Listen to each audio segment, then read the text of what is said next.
The wind howled through the castle towers like a restless spirit, carrying the smell of rain and pine from the mountains. In the servants' quarters below, Ilaris Vexen pressed her back to the cold stone wall, her heart pounding as laughter echoed down the corridor. "Where are you hiding, wolfless freak?" Maybe she finally ran away. The voices of the noble heirs, spoiled, cruel, slithered through the air like snakes. Ilaris clenched her fists. She had endured their taunts for years, but tonight hurt worse than usual. Tonight was the awakening ceremony, when every young wolf in the kingdom would take their first shift before the moon and their families. Every noble, every alpha, every servant would be watching.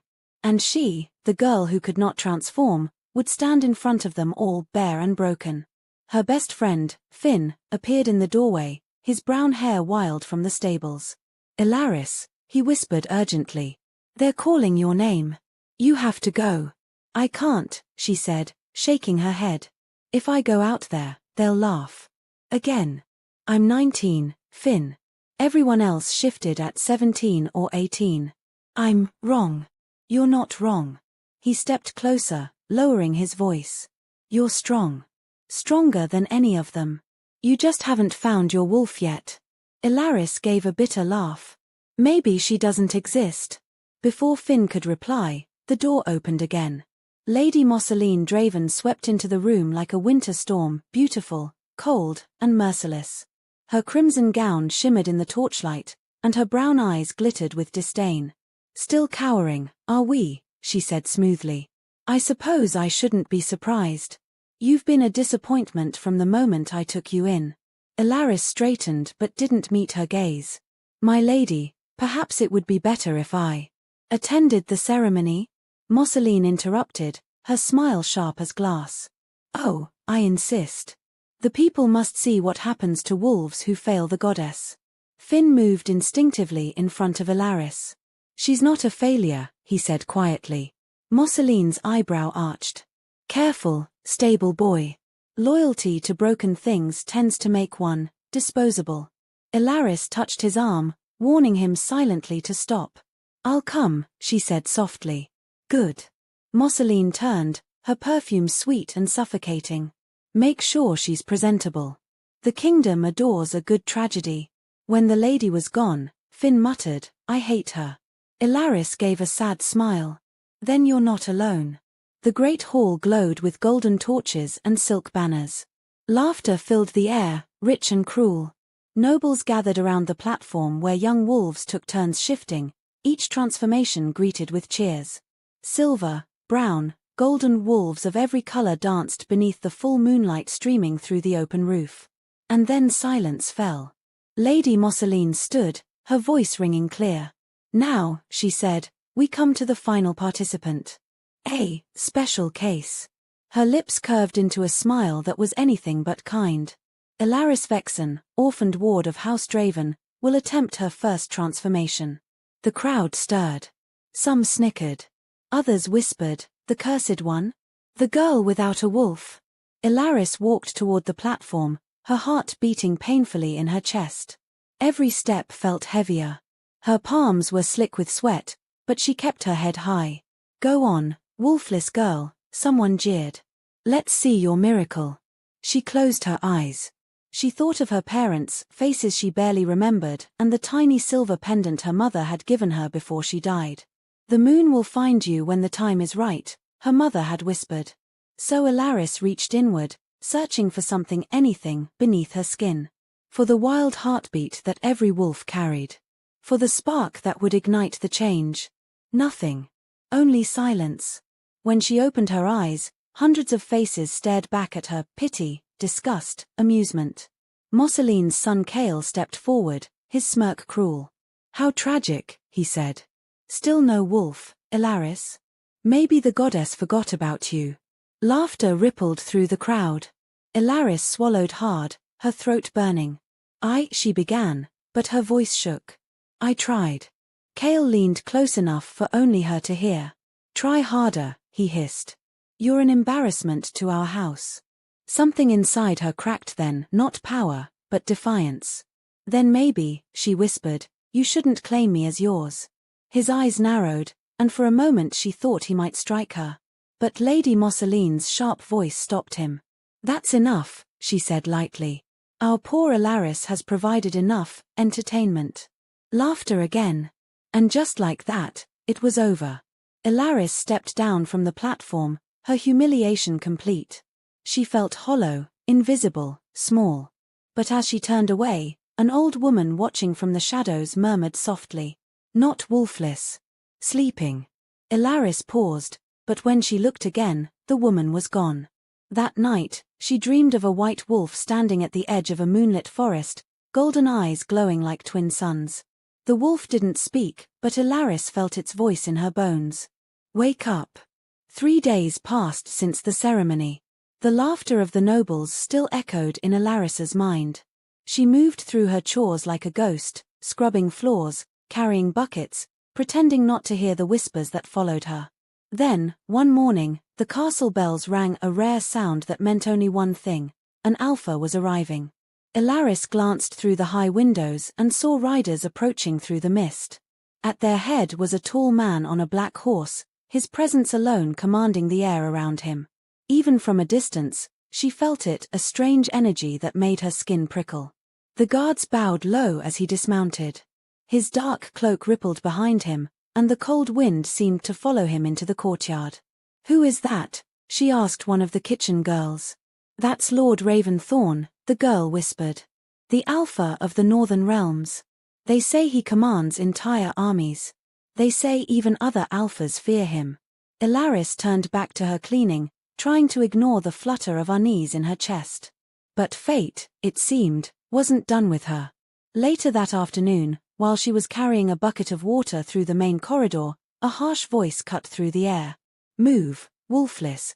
Kale brushed past her, his arm striking her shoulder so hard that water splashed across the floor. Behind him, nobles snickered. Alaris bit her lip, kneeling to clean up the spill before Lady Mosseline saw. But as she reached for the cloth, another voice stopped her, a deep, steady voice that carried quiet authority. "Enough." The corridor fell silent. Alaris looked up. Lord Raventhorn stood at the end of the hall, his eyes, grey like thunderclouds, fixed on Kale. "Do you always treat your servants like prey, young lord?" Raven asked. Kale's jaw tightened.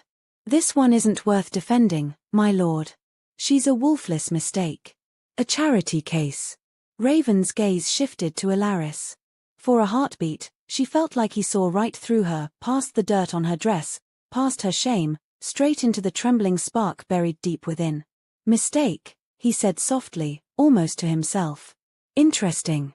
Then he looked back at Kale. "Be careful, boy. Sometimes mistakes are only sleeping miracles."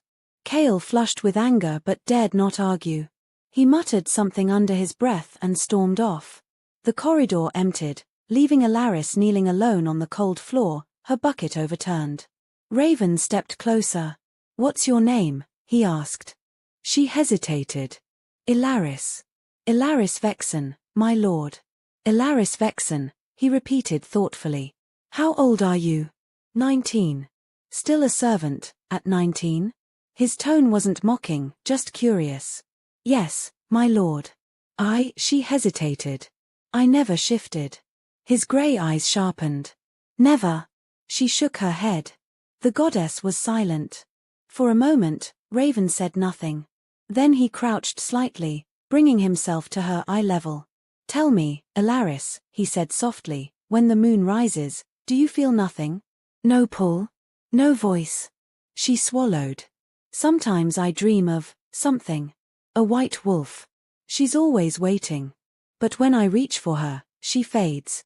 Raven studied her for a long, unreadable moment. "Dreams are rarely just dreams," he said finally. "Be careful who hears of them." Then he rose, gave a small nod, and walked away. Alaris sat there long after he'd gone, her pulse racing. The corridor felt charged, the air itself humming as if the stone walls remembered his voice. That evening, the castle held a banquet in Lord Raven's honor. Alaris served wine at the far end of the hall, trying to stay unnoticed. Lady Mosseline's laughter rang loudest, her charm sharp as ever. Kale boasted about his hunting victories, while Raven listened politely, his expression unreadable. Ilaris moved quietly between tables, refilling goblets. When she reached Raven's side, Kale gestured too wildly and struck her arm. The pitcher tipped, wine spilling across Raven's fine black coat. The hall went silent. Ilaris froze, mortified. "My lord, I'm so sorry," she whispered, kneeling instinctively. "I'll stand," Raven said calmly. She hesitated, but his voice carried a quiet command that made her obey without thought. Her eyes met his, and the world seemed to narrow until there was only him. His scent was pine and frost. His gaze felt like lightning. "Don't kneel to me," he said. "Not ever." I didn't mean," she stammered. He tilted his head slightly, studying her. "Your scent, it's faint. Like moonlight through snow." His eyes darkened. "Not Wolfless." Lady Mosseline's sharp voice broke the spell. "Forgive her, my lord," she said smoothly, though her smile didn't reach her eyes. "The girl means well but lacks control." Raven didn't look at her. His attention stayed on Ilaris. "No," he said quietly. "I think control isn't her problem. Containment is." The words sent a shiver through her. What did he mean? Mosseline forced a laugh. "You flatter her, my lord. She's harmless." "Harmless," Raven echoed. "We'll see." When Ilaris turned away, she could still feel his eyes following her. Later that night, she sat alone in her narrow cot, staring at the silver pendant she wore beneath her dress, the one thing left from her parents. It glowed faintly under the moonlight leaking through the window. For the first time, she whispered aloud, "If you're real, if you're out there, please wake up." Outside, thunder rumbled. And somewhere deep inside her, something ancient stirred. Morning light spilled through the high windows of Moonreach Castle, turning the dust in the air to glitter. Ilaris Vexen stood in the great hall, scrubbing the marble floor until her fingers ached. Around her, noble heirs drifted past in silks and furs, their laughter like knives. They whispered as they always did. "The cursed servant. The Wolfless one. Lady Mosseline keeps her as a warning." Ilaris ignored them, though each word stung. She focused on the rhythm of her work, the scrape of the brush, the cool scent of soap, the ache in her knees. Silence was safer than defiance. The heavy door at the end of the hall creaked open. A hush fell as Lord Raventhorn entered, his dark cloak rippling behind him. The nobles bowed, all eager smiles and false respect. He moved past them without a glance, his storm-grey eyes scanning the room until they landed on her. Ilaris froze, her brush stilling mid-stroke. "You missed a spot," he said lightly. Her heart stumbled. "My lord." He crouched beside her, pointing to the floor where a faint streak of dust glimmered in the sunlight. "Right here," he murmured. "You see." She quickly scrubbed it away, aware of how close he was, of the faint scent of pine and frost that clung to him. "I'll do better," she said quietly. "I don't doubt that," he replied. Then, after a pause, "Do they always speak to you that way?" Her throat tightened. "It doesn't matter." "It does," he said.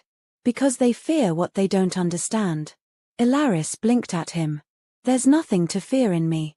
Then why do I smell power when you're near?" His voice dropped low, meant for her alone. "Why does the air change?" Before she could answer, a laugh cut through the tension. Kale Draven strolled toward them, smug as ever. "My lord, I hope the servants aren't boring you with their sob stories." Raven rose slowly, his height and calm authority turning Kale's swagger to ash. "Not boring me," he said mildly. "Educating me." Kale's smile faltered. "About what?" "About wolves," Raven said. "The ones who bark loudest are usually afraid." The air went still. For the first time, Kale had no quick reply. He gave a forced laugh and walked away, but his glare over his shoulder promised trouble. Ilaris whispered, "You shouldn't anger him." Raven looked at her. "Do you really think I'm afraid of children who hide behind their mother's shadow?" She couldn't help a small smile. "You talk like no one here." "Good," he said. "Maybe that means I'll see things they won't." He walked away, and she watched him go, her heart beating too fast. That night, the servants whispered about him in the kitchens. "They say he's here to question Lady Mosseline. About the Alpha King's death. A hunting accident, they called it." But who hunts with silver arrows? Ilaris listened silently, her hands washing dishes on instinct. Silver arrows. The phrase stirred something deep in her memory, a half-remembered image of fire and screaming, her parents' voices fading into the night. When the others went to sleep, she climbed to the small window above her cot and stared at the moon. Clouds crossed it like dark thoughts. Somewhere beyond those clouds, she felt something watching, something vast and patient. The next day brought another humiliation. Lady Mosseline decided that Ilaris should serve at the nobles' archery practice. Let her pick up their arrows, she said sweetly. Perhaps she'll learn what a wolf's strength truly looks like. By noon, the training field was full of laughing nobles shooting at straw targets. Kale was the loudest among them, boasting with every shot. Ilaris moved silently among them, gathering arrows from the grass. She kept her eyes down, pretending she didn't hear their taunts. Then Kale called, "Ilaris, fetch that one." He pointed toward a far target, half buried in the dirt. As she walked to it, an arrow hissed past her ear and thudded into the ground beside her. She froze. Laughter erupted. "Careful, Kale," someone shouted mockingly. "You almost killed the servant." "Almost," Kale said with a grin. "Pity I missed." Before Ilaris could react, a low growl rolled across the field. The laughter died. Lord Raven stood at the edge of the archery range, his expression calm, but his eyes burned with a fury that silenced every noble present. "You point a weapon at an unarmed woman," he said quietly, "and call yourself a wolf." Kale swallowed hard. "It was an accident." "Then next time," Raven said, stepping forward until his shadow fell over Kale, "don't miss." No one spoke after that. Ilaris bent to pick up the arrow, her hands trembling. When she rose, Raven's gaze met hers. He gave a single nod, as if to say, "You're safe now." For the first time in her life, she almost believed it. That night, she dreamed again of the white wolf. Only this time, the wolf wasn't alone. Beside her stood a dark figure, a massive black wolf whose eyes glowed gray as a storm. When she woke, her pendant was warm against her skin. 3 days later, rain swept across the castle like silver needles. The halls were quieter than usual, heavy with the scent of wet stone. Ilaris moved through them carrying linens for the guest chambers, lost in thought. She had begun to notice strange things. Lamps flickering when she passed. Doors creaking open by themselves. Her dreams bleeding into daylight. And every time she saw Raven, the pull between them grew stronger, something deep, wild, and wordless. When she reached the guest wing, she found him standing by the tall windows, staring out at the rain. His hair was damp, his shirt open at the throat. He looked less like a noble and more like something carved from the storm itself. "My lord," she said softly, unsure if she should bow. He turned, eyes catching hers. "Ilaris. You move quietly. I didn't hear you. I'm sorry. I didn't mean to disturb you." "You didn't."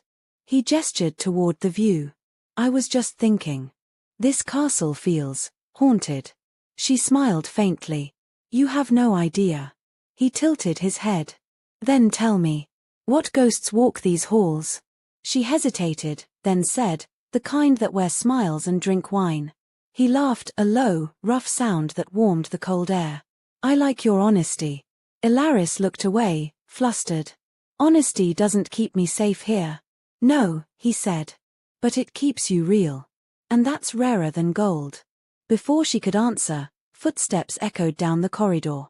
She quickly lowered her gaze as Lady Mosseline approached, every inch the queen she pretended to be. "My lord," she said smoothly. "I hope you're comfortable." "Quite," Raven said, though his tone was cool. Mosseline's eyes flicked to Ilaris, sharp and appraising. "And you, girl? Shouldn't you be elsewhere?" "I was just." She was bringing linens, Raven interrupted. "For me." Mosseline smiled tightly. "How diligent." "I do hope she doesn't overstep. Servants sometimes forget their place when shown kindness." "I've noticed," Raven said, meeting her gaze. "But I find fear does worse damage than kindness ever could." Mosseline's smile faltered. How philosophical. When she left, Raven exhaled slowly. "She doesn't like me much." She doesn't like anyone she can't control, Alaris said softly. He looked at her again, really looked. And does she control you? Not for much longer, she whispered, surprising herself. Raven's eyes darkened with something unreadable. Good. That evening, while cleaning the old library, Alaris knocked over a stack of dusty scrolls. One unrolled across the floor, revealing sketches of wolf crests, each marked with bloodlines and family names. Her breath caught when she saw one symbol repeated through the pages, a white wolf surrounded by flame. Underneath, in faded ink, the name House Vexen. Her fingers trembled as she turned the page. Notes were written in the margins, records of royal marriages, betrayals, executions. And there, at the bottom, a single line in red. The Moonfire line must not awaken. Her heartbeat thundered in her ears. The words felt alive, whispering to her through time. Moonfire. She had heard that name before in her mother's lullabies, before fire took everything. A sudden voice made her jump. Reading forbidden history, are we? Alaris turned to see Elder, the castle's elderly healer, standing in the doorway. Her hair was silver, her eyes sharp with wisdom and secrets. I'm sorry, Alaris stammered. I didn't mean to. Hush, child, Elder said, stepping closer. I've been waiting for you to find that. What is it? Alaris whispered. Proof, Elder said simply.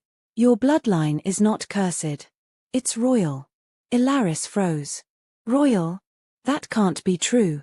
Oh, it's true, Elder said. Your mother, Elira Vexen, was heir to the Moonfire line, the first Alpha Queen's descendants. Lady Mosseline killed her to bury the truth. Alaris shook her head. No. She said it was an accident. A hunting accident.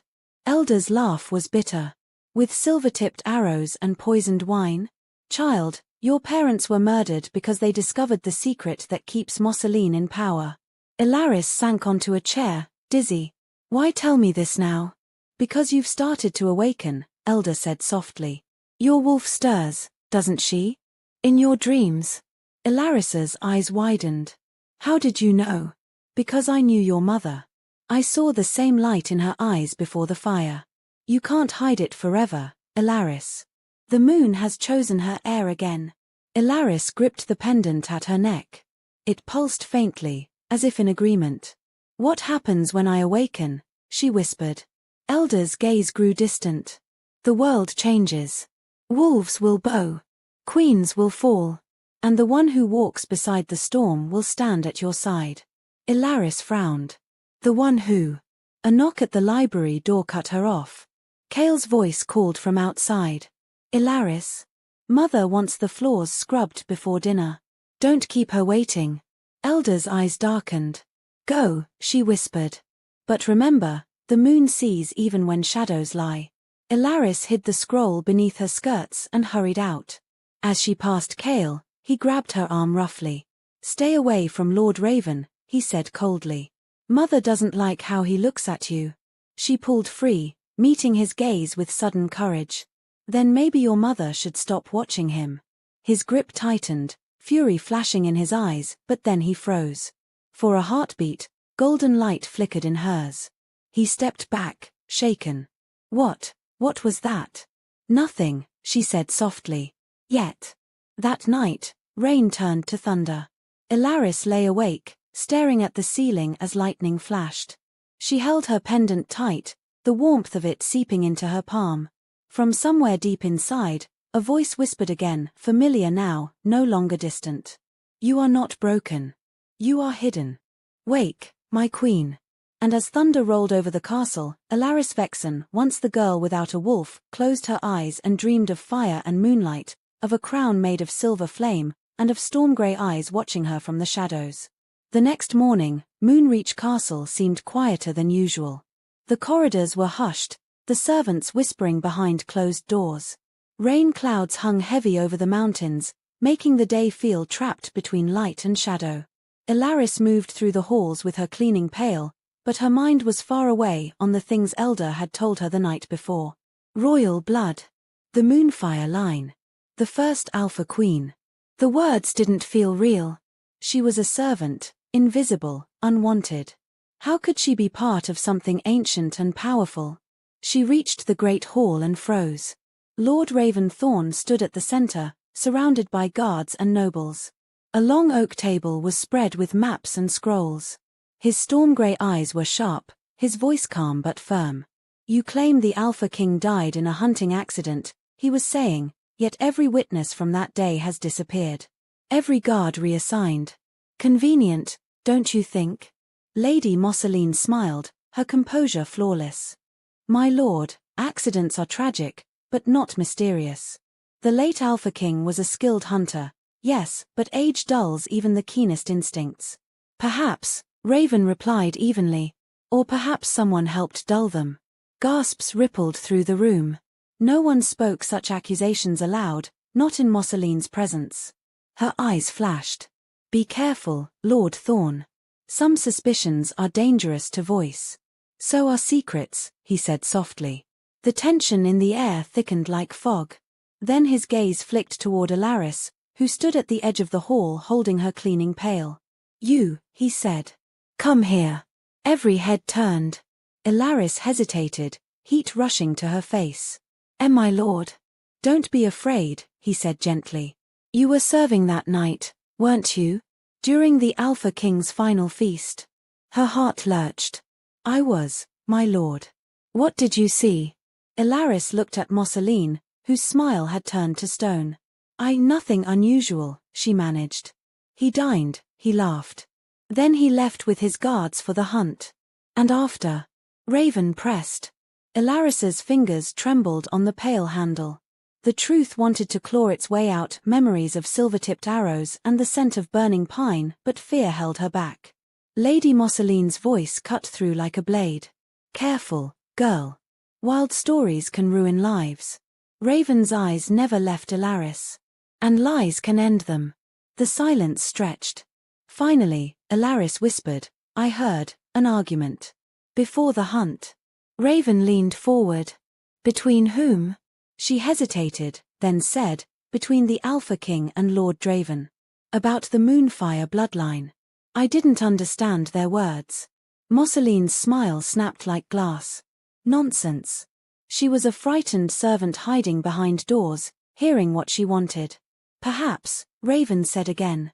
But I find frightened servants often see truths others ignore. He turned to Alaris once more, his voice lowering. If you remember more, you'll tell me. Alaris nodded, barely breathing. Yes, my lord. As she turned to go, Mosseline's gaze followed her like a knife tip. That night, the castle was restless. Servants whispered about the morning's confrontation. Alaris could feel eyes following her everywhere. She was carrying a tray of wine down a dim hallway when Kale stepped from the shadows, blocking her path. You think you're clever, don't you? He sneered. Speaking to Lord Thorn as if you matter. Alaris gripped the tray tighter. I answered his question. You humiliated my mother in front of nobles. Do you know what that costs me? I didn't. He stepped closer, his breath reeking of wine. You did. And you'll regret it. His hand shot out, grabbing her wrist hard enough to make her drop the tray. The crash of shattering glass echoed through the hall.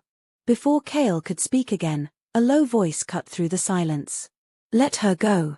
Lord Raven was there, half in shadow, his expression unreadable but dangerous. Kale released her instantly, stepping back. My lord, this isn't what it looks like. It looks, Raven said evenly, like a wolf cornering something weaker to feel powerful. Tell me, Kale Draven, does that make you feel strong? Kale flushed. You misunderstand. I don't, Raven said. Leave. Now. Kale's jaw worked, but he obeyed, muttering curses as he stalked away. When he was gone, Alaris knelt to gather the shards of broken glass. I'm sorry, she said quietly.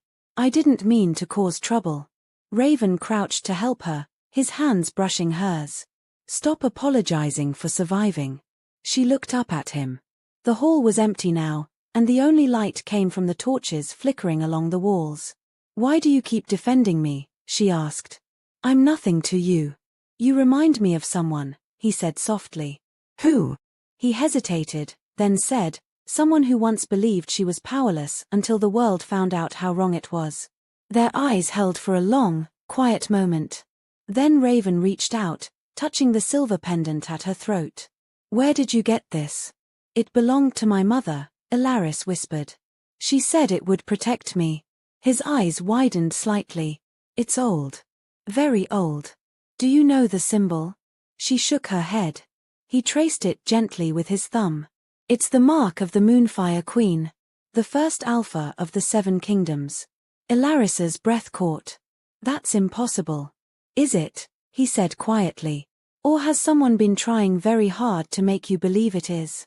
Before she could reply, distant footsteps echoed down the corridor. Mosseline's, no doubt. Raven straightened, his tone shifting back to calm. "Be careful," he said softly. "There are ears everywhere."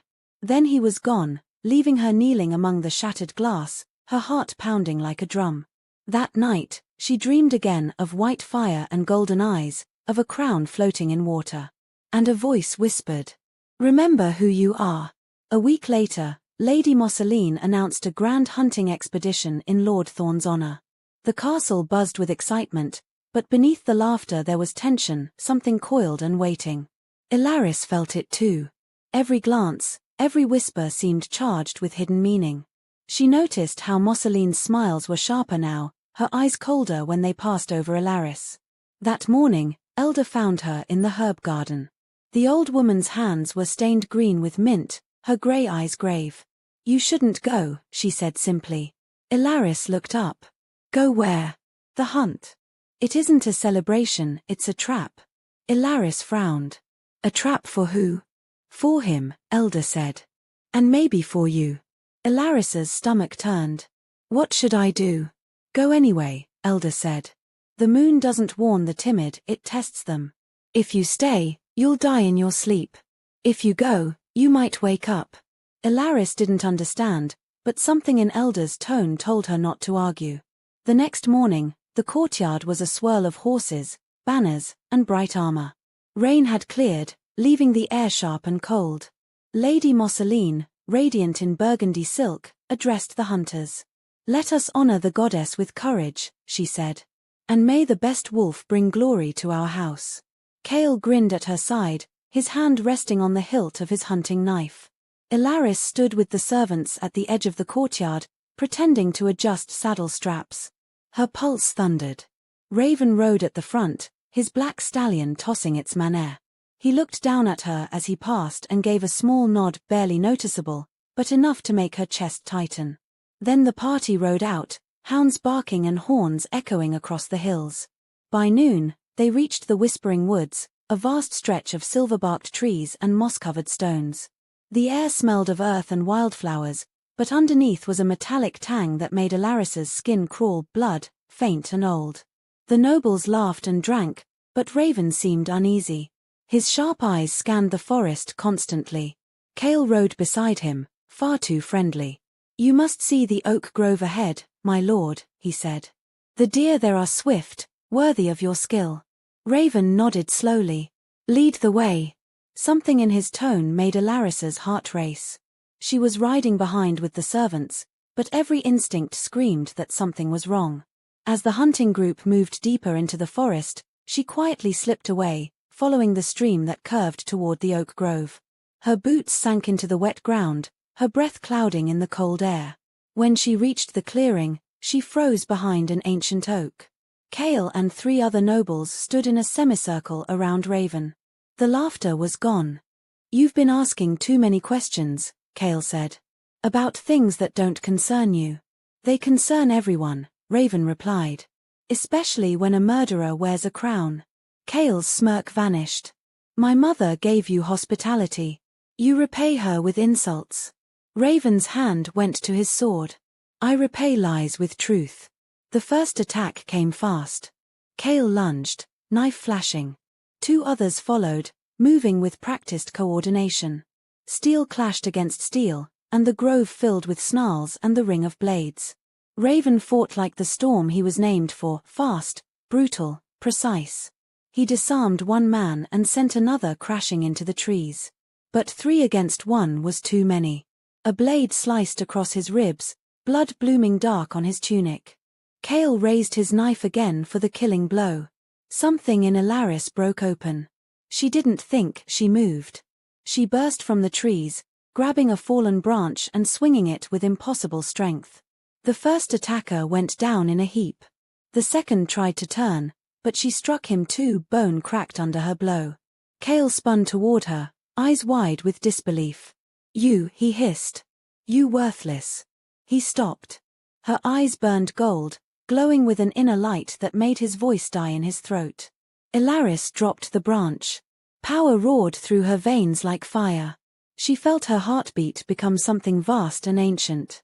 The world sharpened, the scent of blood, the rustle of wind, the pulse of the forest. Cale stumbled back. "No," he whispered. "You can't be." Raven, bleeding but standing, met her gaze.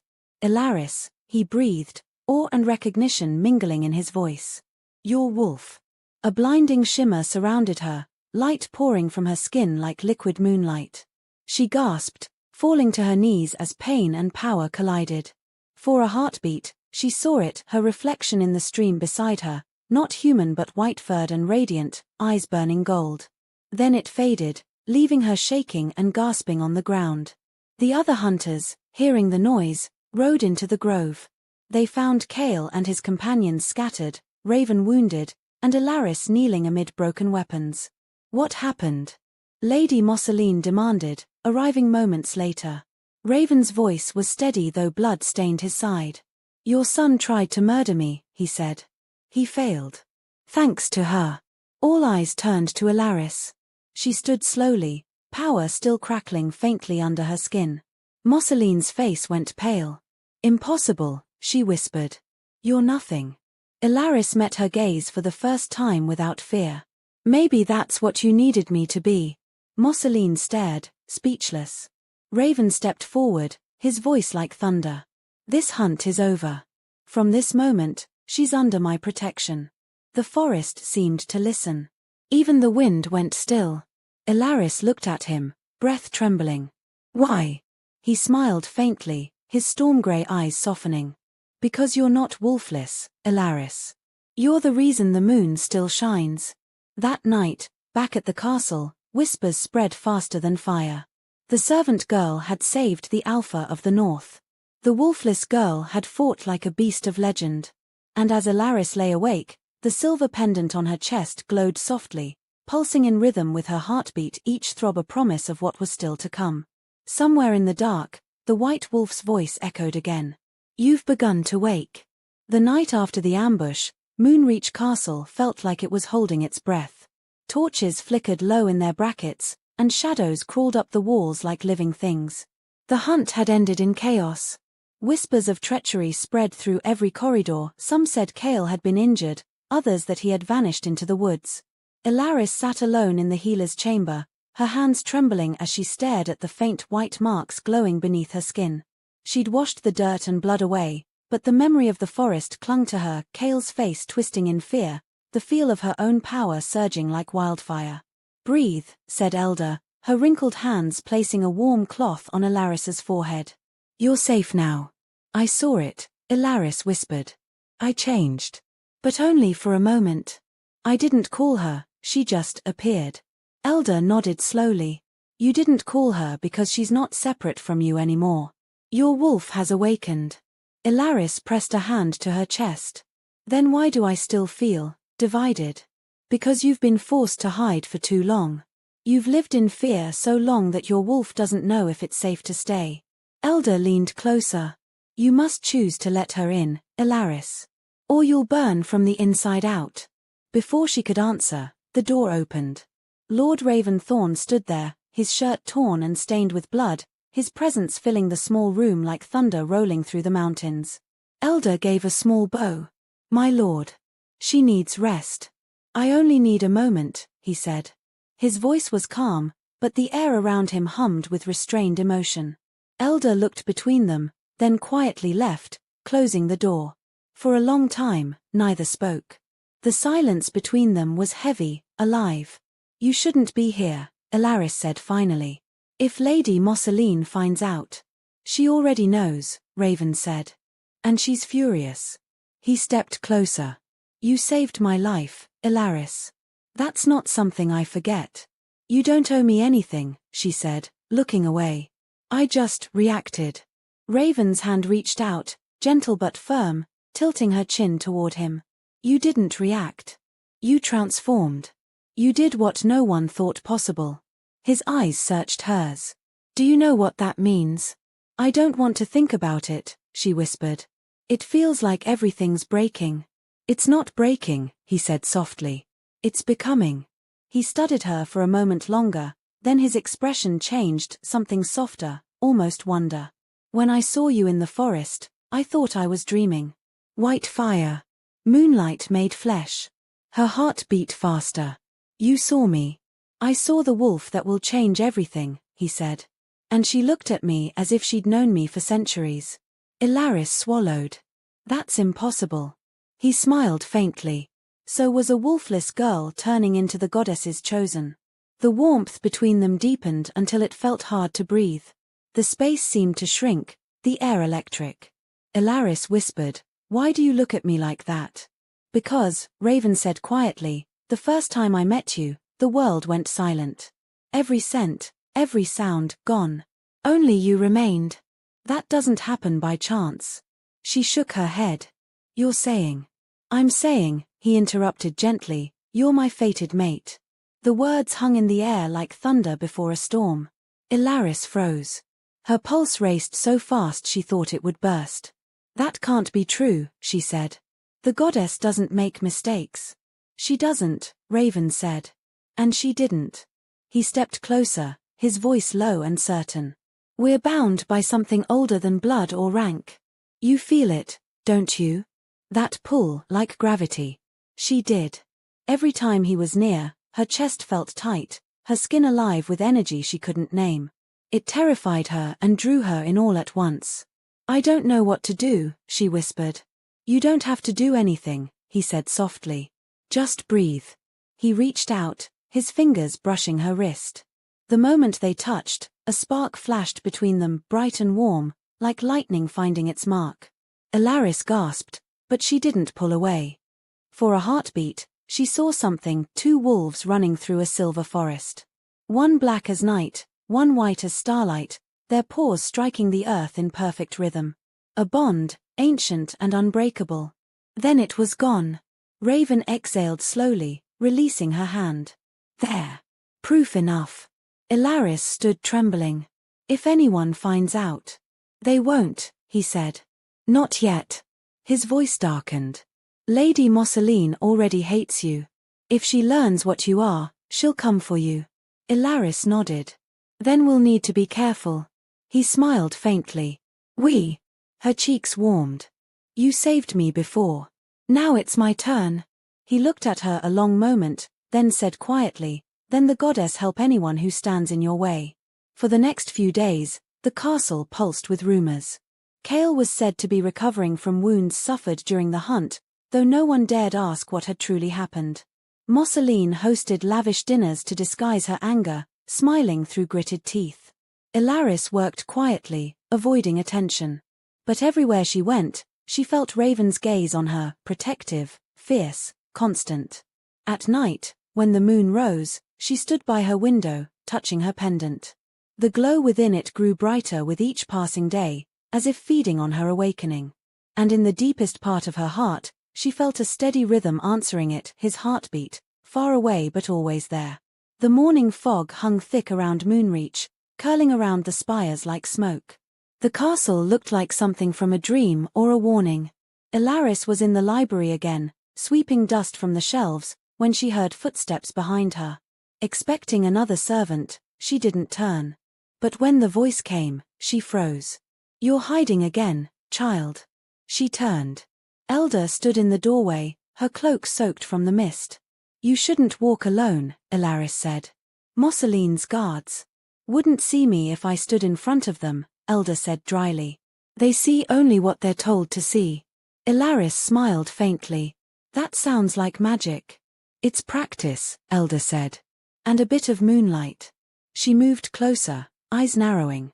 Your scent has changed. Ilaris blinked. My scent? Yes. Power leaves a mark. You're carrying more of it now, too much to hide. Elder's gaze softened.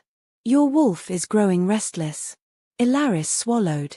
Then tell me what to do. Elder studied her for a long moment, then said quietly, do you know why the goddess hid the moonfire line? Ilaris shook her head. Because the world isn't kind to what it fears. The moonfire wolves could command any pack, no matter their alpha. One roar, and every wolf would kneel. Power like that breeds envy, and envy breeds death. She took Ilaris's hand, tracing the faint glow under her skin. You carry that same gift, child. That's why Mosseline wants you erased. Ilaris's throat tightened. She killed my parents for it. She did, Elder said. And she'll try again if you don't act first. I don't want to kill anyone, Ilaris said. I just want peace. Then you'll need power to protect it. Elder opened her satchel and handed her a small leather book. Your mother's notes. She wrote them before the fire. Ilaris opened it carefully. The pages smelled of ash and herbs. Drawings of symbols filled the margins, moon sigils, runes, fragments of prayers. One line was underlined again and again. The bond is the key. One heart awakens the other. She looked up. What does it mean? Elder smiled faintly.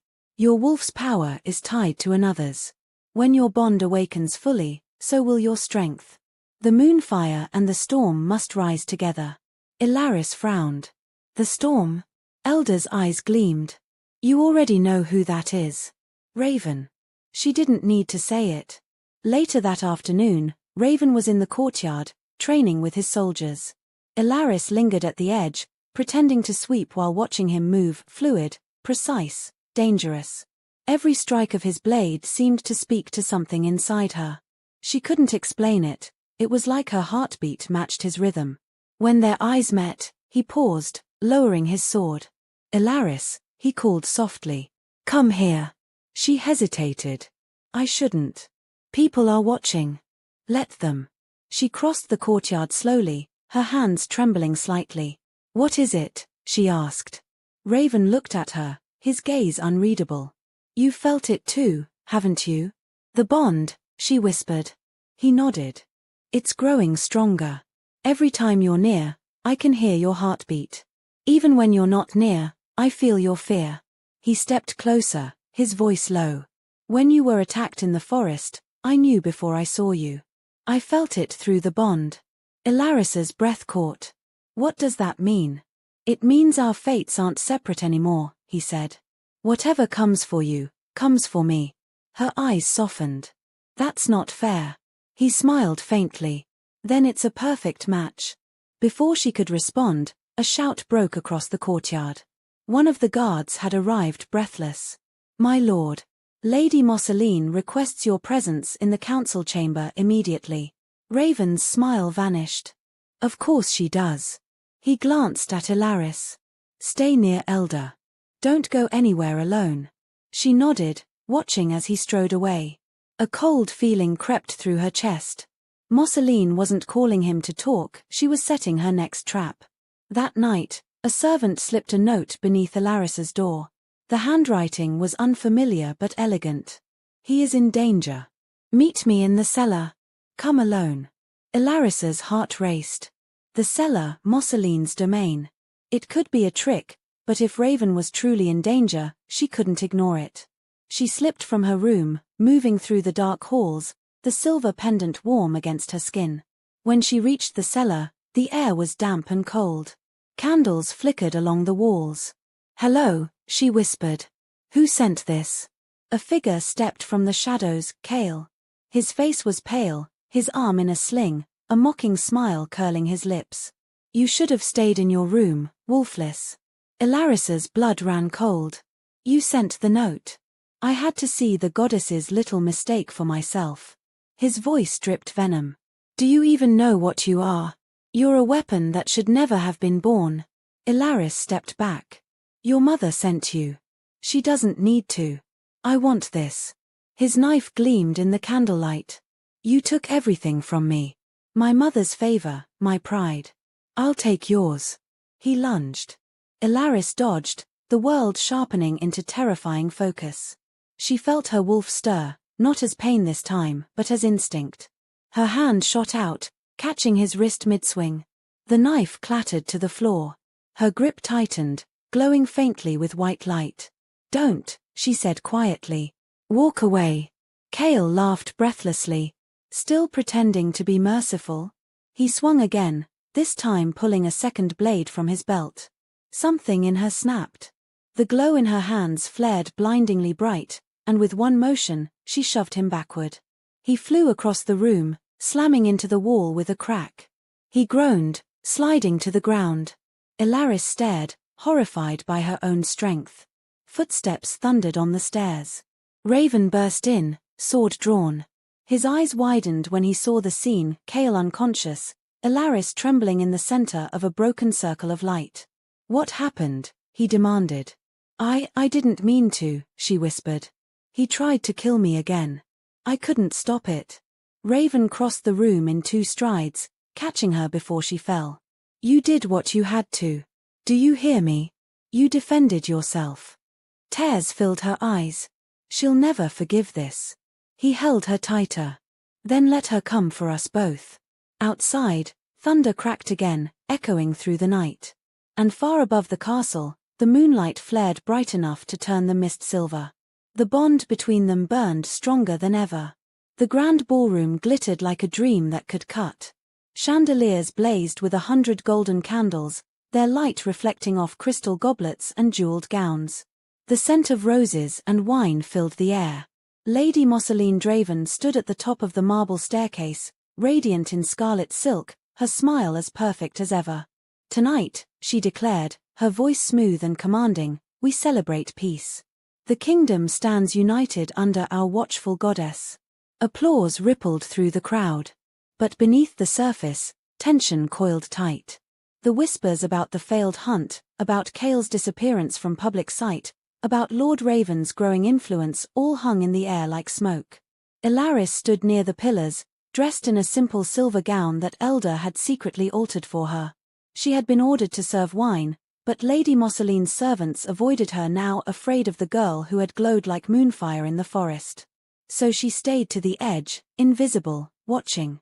Then the great doors opened. Lord Raventhorn entered, wearing black trimmed with silver, his presence commanding instant silence. The nobles bowed, though some did so reluctantly. He gave no speech, no smile, just a measured nod to Lady Mosseline, who masked her fury behind flawless grace. Lord Thorn, she said sweetly, how good of you to join us. I feared your injuries might have kept you away. Raven's eyes were sharp as knives. Takes more than treachery to keep me down. A flicker of anger passed across her face before she turned back to the crowd. Of course. Such resilience deserves celebration. The orchestra began to play. The nobles danced, pretending nothing was wrong. But Ilaris could feel the storm building, the energy between Raven and Mosseline, the whispers darting like insects through the air. Elder had warned her earlier that day. If the serpent smiles, it's only to hide the fangs. Be ready. Ilaris didn't know what that meant until the moment Mosseline clapped her hands and called out, my lords and ladies, before the night continues, I have an announcement. The music stopped.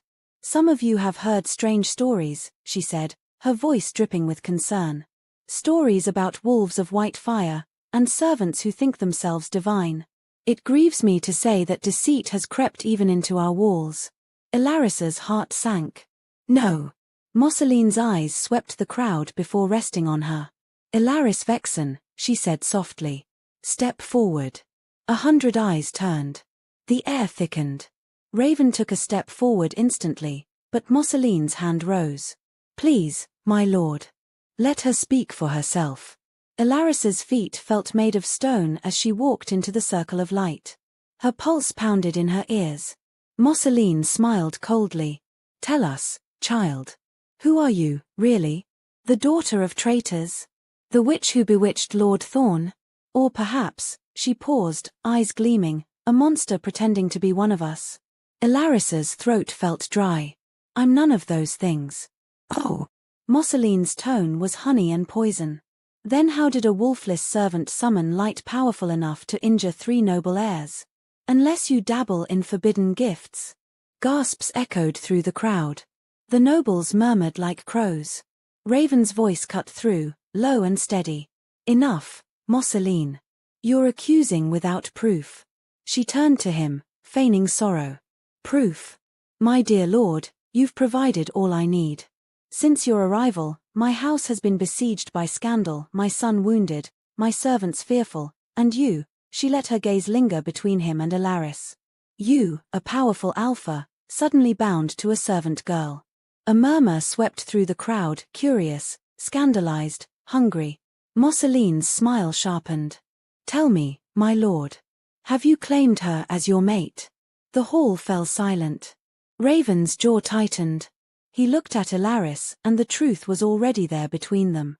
The bond had been sealed by the forest, by the spark that had passed between their souls. Denying it would mean denying fate itself. Yes, he said finally, voice clear and certain. She is my fated mate. The reaction was instant: gasps, whispers, shock. Some nobles drew back in disgust. Others leaned forward, fascinated. Mosseline let the silence stretch before saying softly, a servant girl as Luna? How unprecedented. Raven's tone cut like frost. Not a servant. The last heir of the Moonfire line. Every head turned. Alaris stared at him, startled. He had spoken the truth she wasn't ready to reveal. Mosseline laughed, a brittle, sharp sound. You speak of bedtime stories, my lord. The Moonfire line died generations ago. Did it? Raven countered. Or did you ensure everyone believed it had? Her mask slipped for just a heartbeat, fury flickering in her eyes. Then she turned to the crowd, her voice rising like a siren's call. There you have it, my friends, a self-proclaimed Luna of ancient blood, and her bewitched alpha, claiming my family of murder and deceit. The hall erupted in chaos.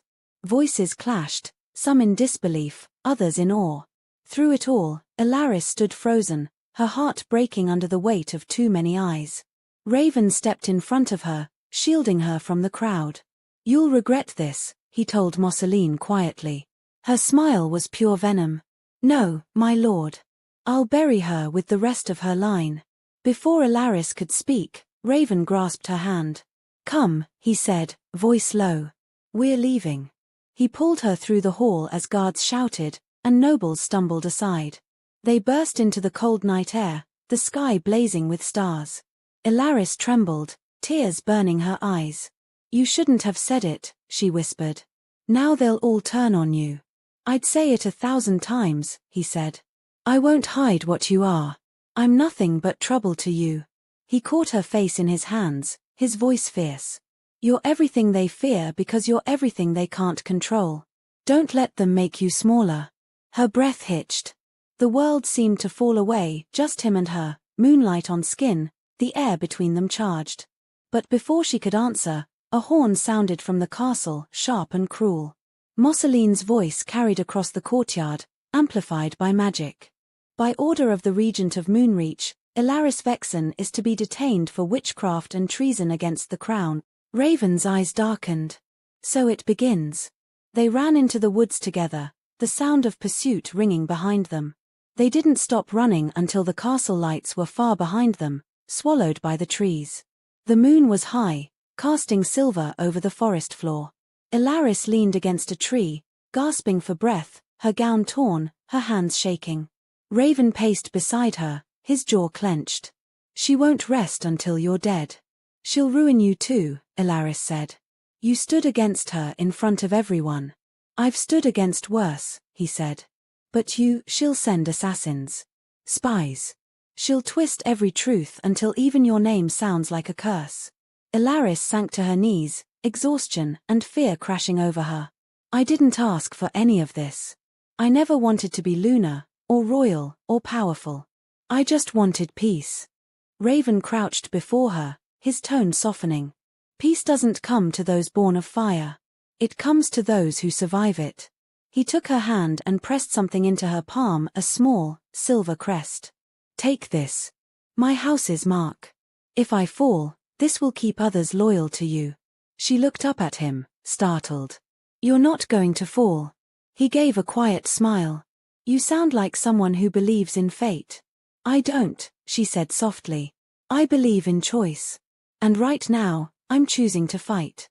The faintest glimmer of pride lit his eyes. "Then you're already stronger than most alphas I've known." By morning, word had spread. The kingdom now whispered of the Witch of Moonreach, of the servant who bewitched an alpha and claimed false bloodlines. Lady Mosseline's voice carried through every rumor, painting herself as the victim. She announced a new decree that Raven Thorn was to be stripped of his title and exiled for treason. In the castle courtyard, she stood before a crowd, her gown black as mourning. "Loyal wolves of Vera," she said, voice clear and melodic. "We have been deceived. The goddess weeps for our naivety. But I, Mosseline Draven, will restore her peace." Beside her stood Kale, pale but alive, his arm still in a sling. "The traitor Lord Thorn," she continued, "has fled with a witch of cursed blood. They seek to destroy the order our ancestors built. But we will not fall to shadows." The crowd cheered, though some eyes showed doubt. Elder watched from the sidelines, her expression grim. "You can burn truth," she muttered, but ash still whispers. Days later, deep within the forest, Ilaris and Raven made camp near an old stone bridge. The air smelled of rain and pine sap. Ilaris stared into the fire, her mind heavy. "She's turned the kingdom against us. Then we'll take it back," Raven said. "Not by their rules, but ours." "How?" she asked. "We're fugitives." He tossed a branch into the flames. "We find the truth.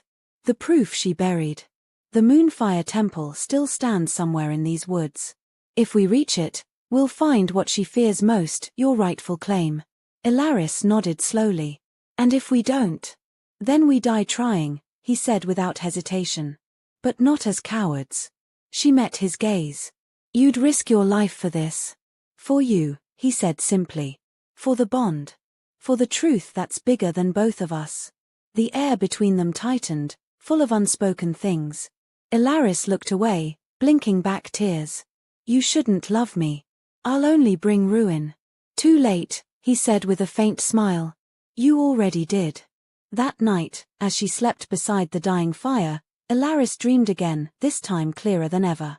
The white wolf stood before her in a temple of moonlight, its fur rippling like flame. "You are not hunted, my child," the wolf said, its voice like the wind through trees. "You are being shaped. Every betrayal sharpens your crown." When she woke, the moon had shifted, silver light spilling through the trees. Raven was awake, standing watch with his sword drawn. "They're coming," he said quietly. And far away, through the dark forest, came the echo of horns, Mosseline's hunters, closing in once again. The night was too still. The forest slept in a silence that didn't feel natural, as if the trees themselves were holding their breath. The only sound was the faint crackle of the dying campfire and the rhythmic crash of water from the nearby river. Ilaris stirred awake first. Her pendant was glowing again, faintly, like a heartbeat. Every time danger drew close, it seemed to warn her. She sat up, scanning the shadows. Raven was still awake, seated on a fallen log, sharpening his blade. "You haven't slept," she said quietly. He looked up, a wry smile ghosting his lips. "Sleep doesn't come easy when the world wants you dead. Do you think they'll find us tonight?" "I think they're already here." The words barely left his mouth before Ilaris caught it, the soft crunch of leaves, the hiss of steel sliding from its sheath. "Stay low," Raven whispered, drawing his sword. The forest exploded into motion. Figures in black cloaks rushed from the trees, their blades glinting like silver lightning. Mosseline's assassins, silent, fast, trained to kill without hesitation. Raven met them head-on, steel clashing with steel. His movements were sharp and furious, every strike carrying the weight of command. Ilaris grabbed a burning branch from the fire and swung at the nearest attacker, her instincts taking over. One lunged at her with a dagger. She ducked, sweeping her leg under his feet. He fell, and she struck the torch connecting with his face in a burst of sparks. "Ilaris," Raven called, fighting two at once. "Behind you." She spun just in time to see another assassin leaping from the rocks above. The blade caught her shoulder, and pain flared bright and hot. She screamed, not in fear, but in fury. And the forest answered. The air shimmered around her. Her pendant flared blinding white, and suddenly, everything slowed. The assassin's blade hung mid-swing. She could see every raindrop, every heartbeat. Then her eyes turned gold. Power flooded through her veins like liquid fire.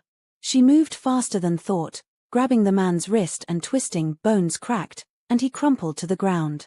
The glow spread, forming a faint aura around her. The nearest assassins stumbled back, fear flashing across their faces. Raven turned to see her standing amid the chaos, blood on her skin, light pouring from her hands. For a moment, he forgot the battle entirely. Moonfire, he breathed. She raised her hand. The air rippled, and a wave of light burst outward, throwing the remaining assassins backward. They hit the ground hard, stunned but alive. Ilaris gasped, collapsing to her knees as the light dimmed. The power drained from her body like water spilling from a cracked cup. Raven was beside her in an instant. "Easy. You're safe." "I didn't mean to," she whispered. "I just wanted them to stop." He cupped her face gently, brushing a streak of blood from her cheek. "You did what you had to. You saved us again." She looked up at him, her voice trembling. "What am I becoming?" Raven met her gaze, his voice firm but full of awe. "You're becoming what you were born to be." By dawn, the forest was quiet again. The bodies of the assassins had been buried, their weapons burned.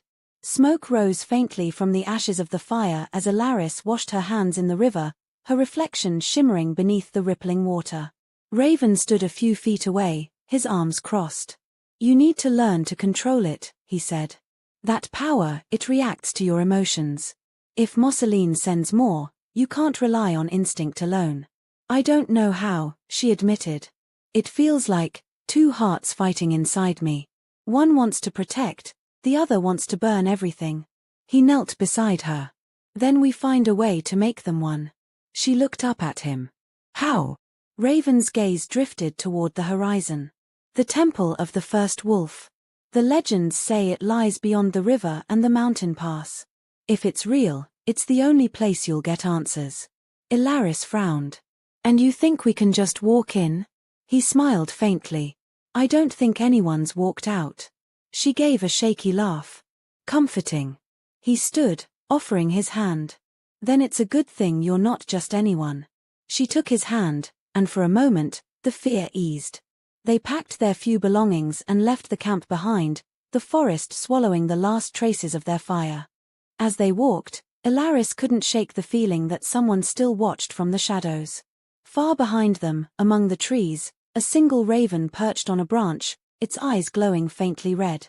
Back in Moonreach Castle, Lady Mosseline stood by the window of her private chamber, gazing at the mountains. Cale stood behind her, pale and restless. "They survived," he said quietly. "The assassins didn't return." Mosseline's hand tightened around the goblet she held until the stem snapped. Wine spilled down her fingers like blood. "Then I'll send someone who doesn't fail." Cale hesitated. "Mother." She turned on him, her eyes cold.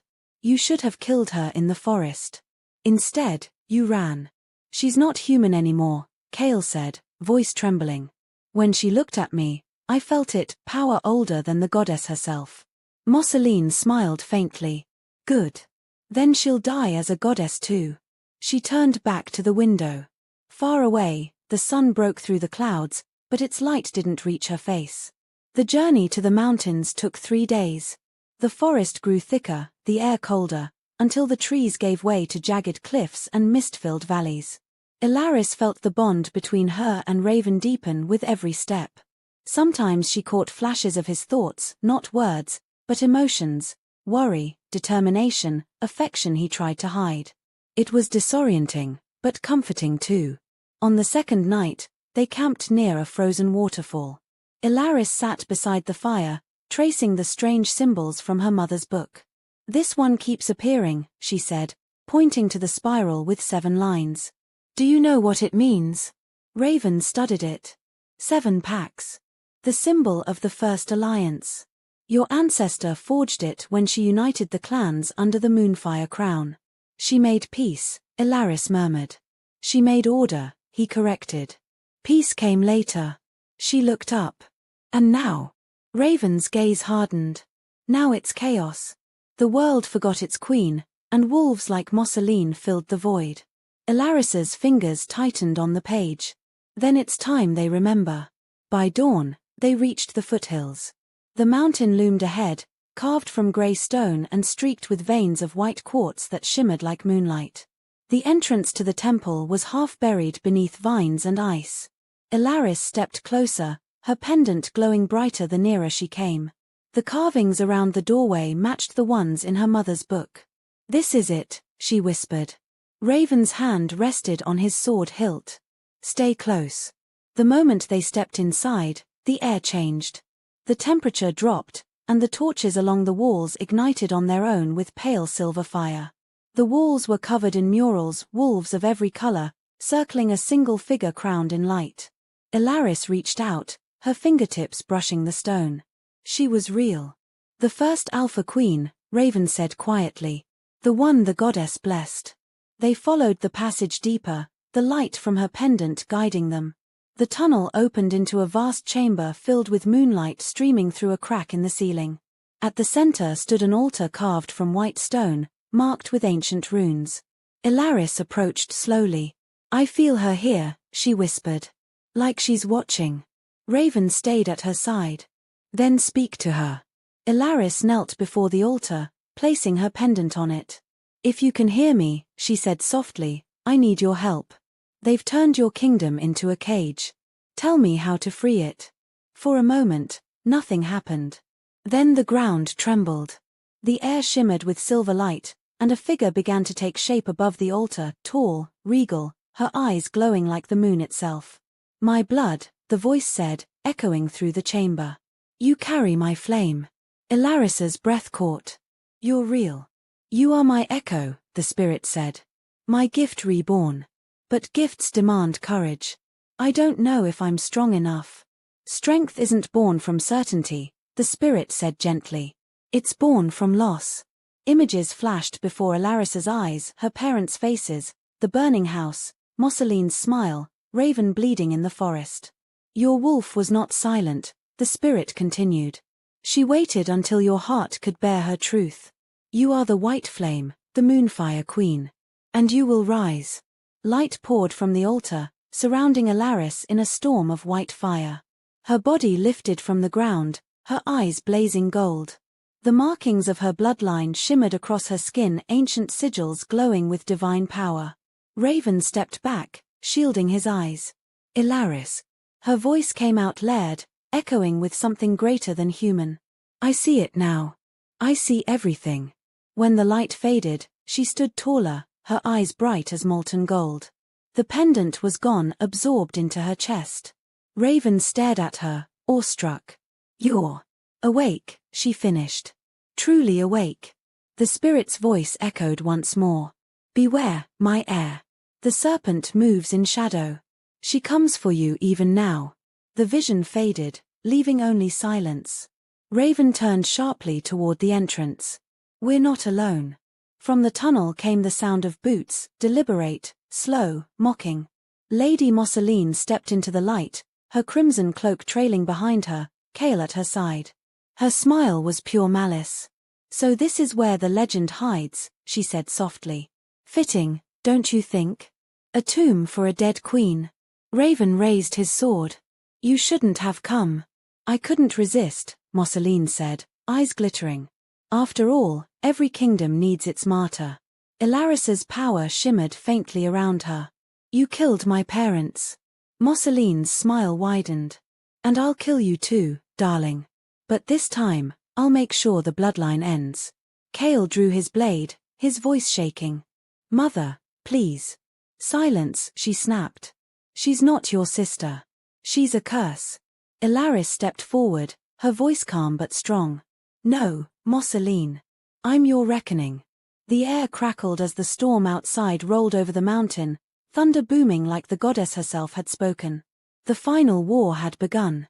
The temple shook like a living thing. The air rippled with light and heat, and dust fell from the carved ceiling as thunder rolled through the mountains. Ilaris Vexen stood before Lady Mosseline, her golden eyes glowing faintly in the silverlit chamber. Around them, the old murals of wolves and moons seemed to flicker as if the spirits of the past were watching. Raven stepped protectively in front of her, sword drawn. His voice was low but sharp. "You've spilled enough royal blood, Mosseline. Leave this place." Mosseline only smiled.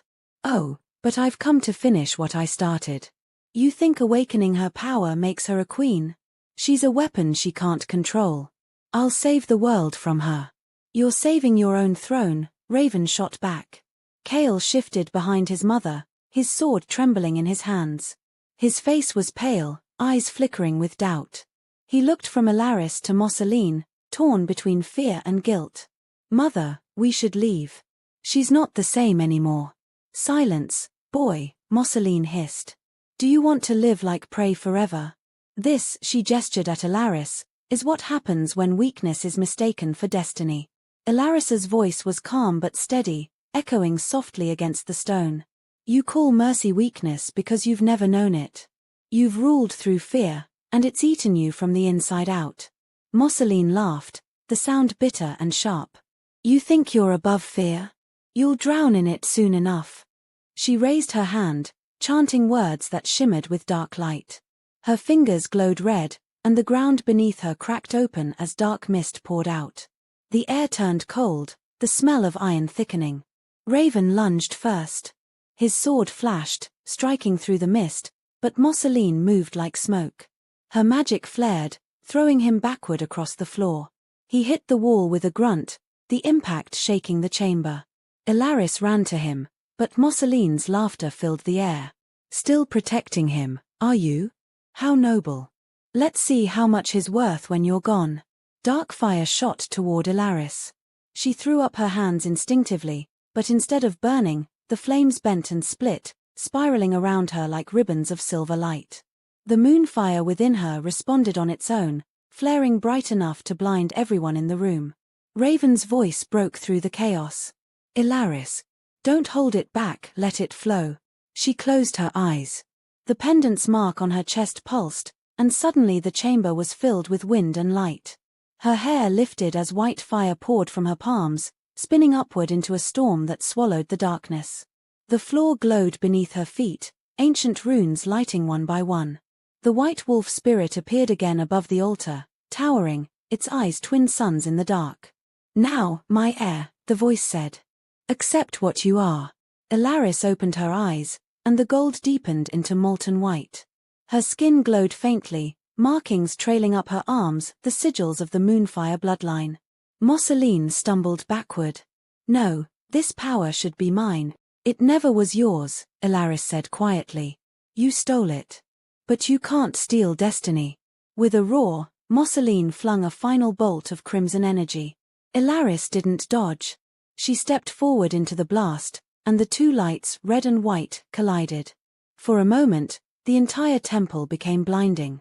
Then, from the heart of the light, came the sound of something ancient, a howl so pure it shook the mountain itself. Ilaris fell to her knees, gasping. Her body rippled, bones shifting, skin turning to fur that shimmered like starlight. When she rose again, she wasn't human anymore. She was the white wolf. Massive, luminous, her fur glowing silver gold in the temple light, her eyes burning with divine fire.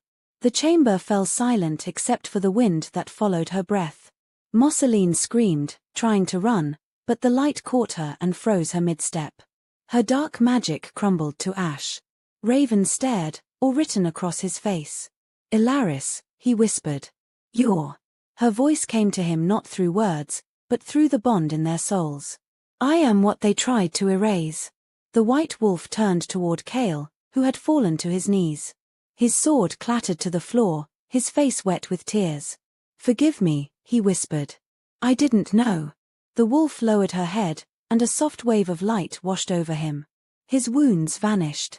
"Then change," her voice echoed. "Don't serve shadows anymore." Mosseline crawled toward the altar, her fury undimmed. "You think you've won? You've only unleashed what you can't control. That power will consume you, girl. The wolf's gaze softened, almost pitying. Then I'll burn with it. With a final flash of light, Mosseline's scream was lost in the roar of collapsing stone. The ceiling cracked open, moonlight flooding the temple. When the dust cleared, only silence remained. Raven approached the altar cautiously. The great wolf turned her head toward him, eyes glowing softer now, warmer. Then light engulfed her again, and when it faded, Ilaris stood there, human once more.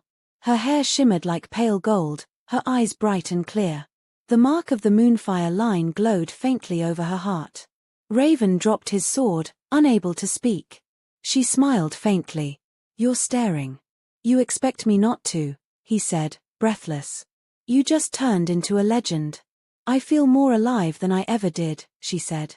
But also, her hand trembled slightly. I feel her inside me, the first queen. She's still there, watching. Raven stepped closer. Then maybe she's making sure you finish what she started. Ilaris looked up at the broken ceiling where the moon shone through. Then let's finish it together. At dawn, the two of them left the ruined temple. The world outside had changed. The forest seemed brighter, the air alive with energy. As they descended the mountain path, wolves appeared one by one from the trees, gray, brown, silver, bowing as she passed. They felt her power. They knew their queen had returned. Raven watched in silence as the wolves followed them, their eyes shining with reverence. They're answering the call, he said quietly. It's begun. Ilaris nodded. Then so will we. They traveled for weeks, through forests and frozen plains, gathering the wolves who came at her call. By the time they reached the valley beyond the Silver Hills, an army followed them, loyal wolves and wandering alphas who had long rejected Mosseline's rule. They built their camp among the ruins of an old fortress, stone walls covered in ivy and half buried by snow. At night, fires burned bright, and songs rose into the cold air, songs of the old days, when wolves had one queen and no chains. Ilaris stood on the ramparts, her white cloak whipping in the wind. She could see the moon rising, full and round, painting the valley in pale light. Raven joined her, his armor dull from travel. They'll follow you anywhere, he said quietly. She smiled faintly. They're following the promise, not me. No, he said.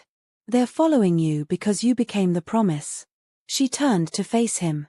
You make it sound like I had a choice. You did, he said. You could have run. You didn't. For a long moment, they stood in silence, the wind howling around them. Then Ilaris said softly, I keep dreaming of her, the first queen. She doesn't speak anymore, but I see her crown of silver and flame. I think she's waiting for something. Raven frowned. Waiting for what? I don't know, she admitted. But the dreams always end the same way, with a throne and a shadow standing before it. The next morning, scouts returned with news. Mosseline's not dead, one said grimly. She's rebuilding. She's claimed the capital and crowned herself queen of the 7 realms. Raven cursed under his breath. She's faster than I thought. She's desperate, Ilaris said. If she's crowned, she wants legitimacy before I can claim mine. He looked at her. Then we take it from her. Ilaris gazed at the map spread across the table. We can't storm the capital yet. Too many innocents would die. We need allies, the other alphas who hate her rule. They'll come, Raven said. Once they see the white wolf rise. In the weeks that followed, more packs joined their cause. News spread of the girl who had become fire and moonlight, of the alpha who bowed to no one but her. Some came out of faith, others out of fear, but they came. Each night, Ilaris trained with Raven in the courtyard. Her control over her power grew steadier. When she shifted now, her transformation was no longer wild, it was smooth, radiant, like the rising of a second moon.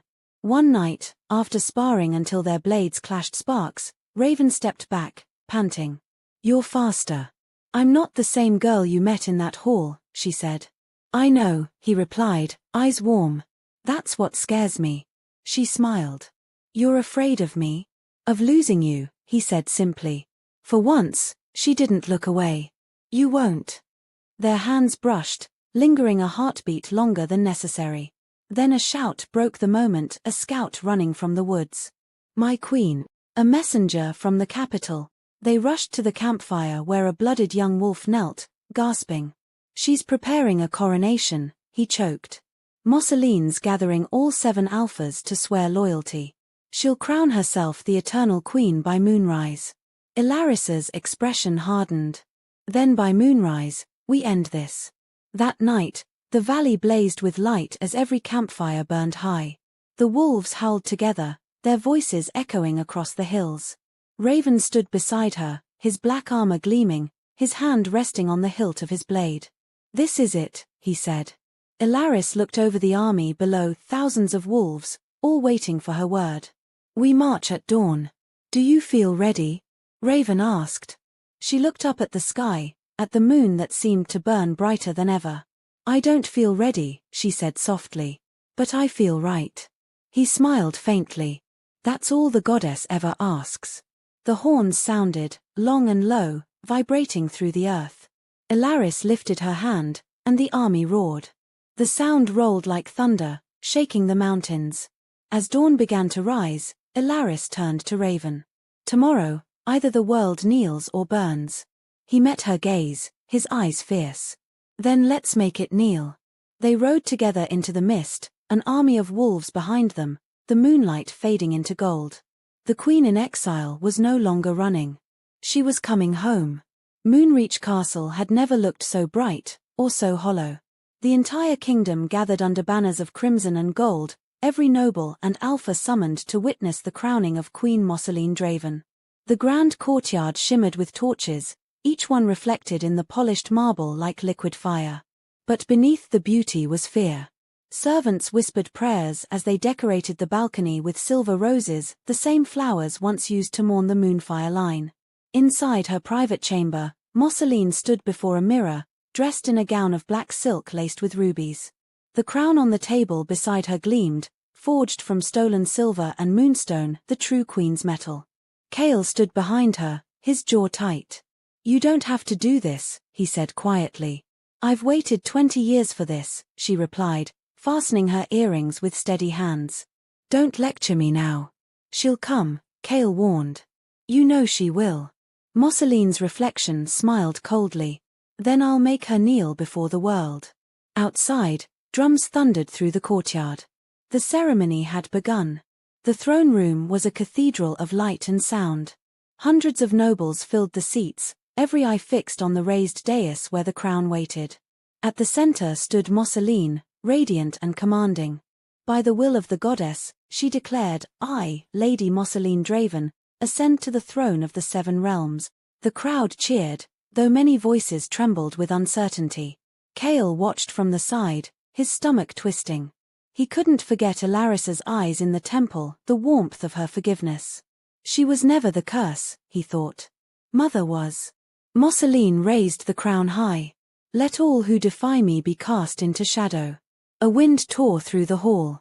The torches flickered and went out one by one. The cheering stopped. The great doors burst open. Wolves, dozens of them, flooded the marble floor, their eyes glowing silver. At their head walked Ilaris Vexen, cloaked in white, the light of the moon spilling behind her like fire. Raven Thorn followed at her side, his black armor glinting in the darkness. Gasps spread through the hall. Nobles stumbled to their feet, torn between awe and terror. Ilaris's voice echoed like thunder. "The goddess does not bless liars." Mosseline froze, the crown still in her hands. "You dare interrupt my coronation? I reclaim what's mine." Mosseline laughed, sharp and cruel. "Yours? You think the world will bow to a servant girl who plays at being divine?" Ilaris stepped forward, her eyes burning gold. "I am no servant. I am Ilaris Vexen, heir to the Moonfire line, the queen your crimes could not erase." Whispers spread like wildfire. Some nobles dropped to their knees, others clung to Mosseline's side, but none could tear their eyes away from the woman standing in moonlight.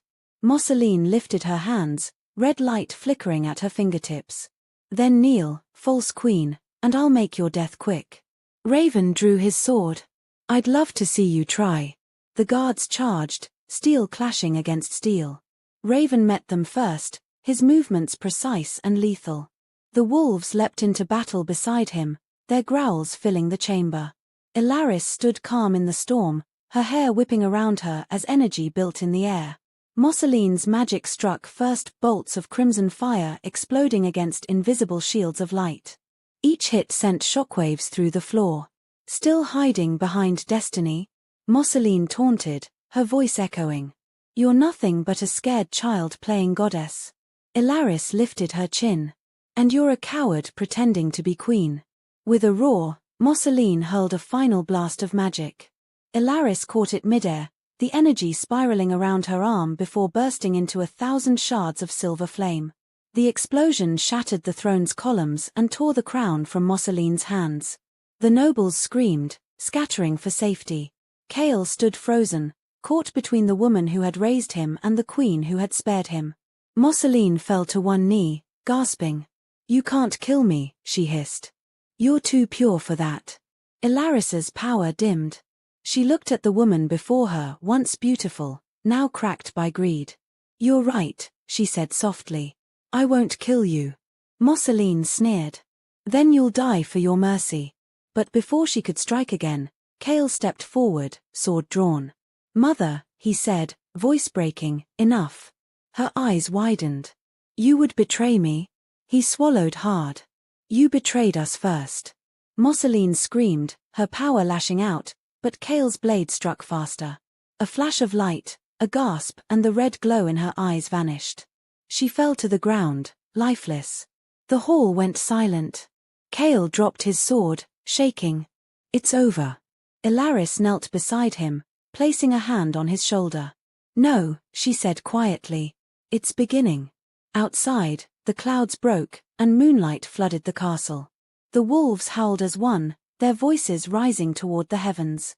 Ilaris stood, her white cloak billowing in the wind, her gaze fixed on the shattered throne. Raven walked to her side. The people are watching, he murmured. Then let them see, she said. The throne doesn't make a queen. Truth does. She lifted her hand, and the crown, bent, broken, but still gleaming, rose into the air. Silver fire flowed through it, mending every fracture until it shone brighter than before. Ilaris placed it on her head. The crowd dropped to their knees. The true queen returns, someone whispered. And for the first time in generations, the moonfire line ruled once more. The coronation fires burned for 3 days and nights.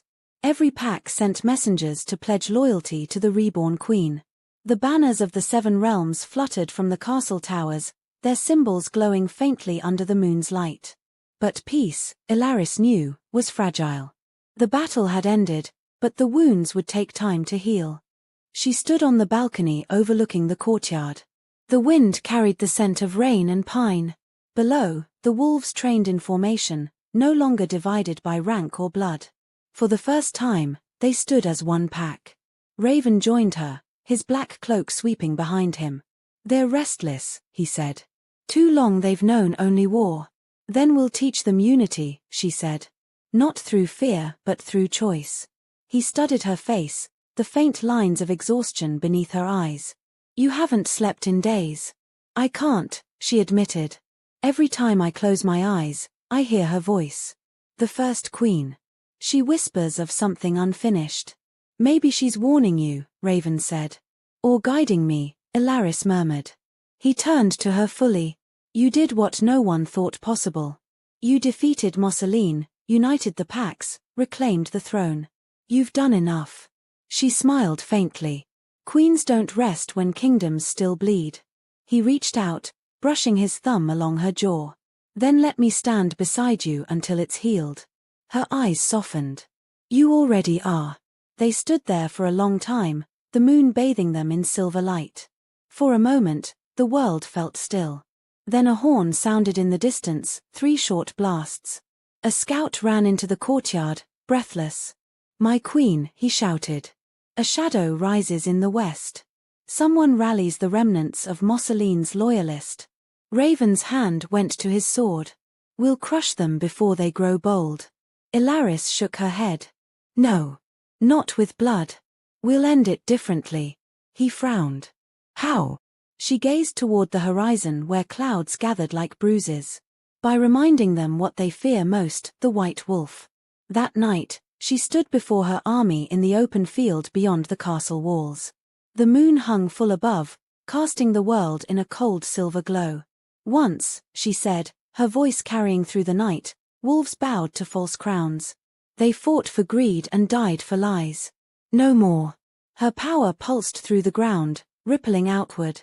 We are one pack now, bound by the same blood, the same moon, the same truth. She lifted her hands, and light poured from her palms. The soldiers gasped as the glow spread through the field, wrapping every wolf in a halo of silver. Tonight, she said, we end the age of fear. Then her body shifted, bones stretching, light bursting from within. In moments, she stood once more as the white wolf, massive and radiant, her fur like fire. Every wolf fell silent. The air itself seemed to bow. Ilaris raised her head and howled, a sound pure and ancient, echoing through the valleys and mountains. The wolves around her joined in, one by one, until the world sang with unity. From miles away, the rebel camps heard it. Some dropped their weapons and fled, others fell to their knees, knowing the goddess had chosen. When the howl faded, Ilaris stood before her army, her eyes gleaming. She shifted back, the glow fading. It's done, Raven whispered beside her. No, she said softly. It's begun. At dawn, the first peace summit in a century convened within Moonreach Castle. Alphas from every realm gathered in the Great Hall, once a place of blood and betrayal. Now, under the moonlight, it was a place of renewal. Ilaris addressed them from the throne, though her tone carried no arrogance. No wolf shall rule another through fear, she said. The age of chains is over. The packs will stand equal. We rise together, or not at all. The alphas bowed, their loyalty sealed. When the council ended, Ilaris stepped out onto the balcony. Raven followed, a rare smile tugging at his mouth. You've done it, he said. You've changed everything. She turned to him. Not alone. He chuckled softly. I suppose I helped a little. She reached out, taking his hand. More than a little. You reminded me who I was when I forgot. Their fingers intertwined, and for the first time in what felt like years, the weight of destiny lifted. Below them, the city awoke. Bells rang from every tower, and children ran through the streets shouting, the White Queen, the Moonfire Queen. Raven looked at her, his expression warm. Do you hear that? That's hope. She smiled. Then let's make sure it never fades. The wind carried her words across the city, through the forests and rivers, to every corner of the 7 realms. And as the sun rose over Moonreach, painting the sky gold and silver, Ilaris Vexen, the once wolfless girl, stood tall upon her balcony. Around her, the wolves of the world bowed not in fear, but in reverence. The Moonfire Queen had returned, and every heart beat as one. Peace never comes quietly. It came to Moonreach like the calm before another storm, a silence heavy with things unsaid. For 3 months, the kingdoms had known no war. The packs obeyed the Queen's law. The wolves hunted under one moon. Yet beneath the calm, rumors grew like rot. Whispers spoke of a shadow forming in the west, a warlord who called himself the Ash Alpha. Ilaris Vexen stood in the war room, tracing her fingers over a map of the realms. Her crown sat on the table beside her, the metal gleaming in the firelight. Raven leaned against the wall, his arms crossed, his dark armor streaked with travel dust. They're gathering in the ruins of Emberfall, he said. Old battlegrounds, deep enough to hide a small army. Ilaris nodded slowly. And their leader? Raven's voice lowered.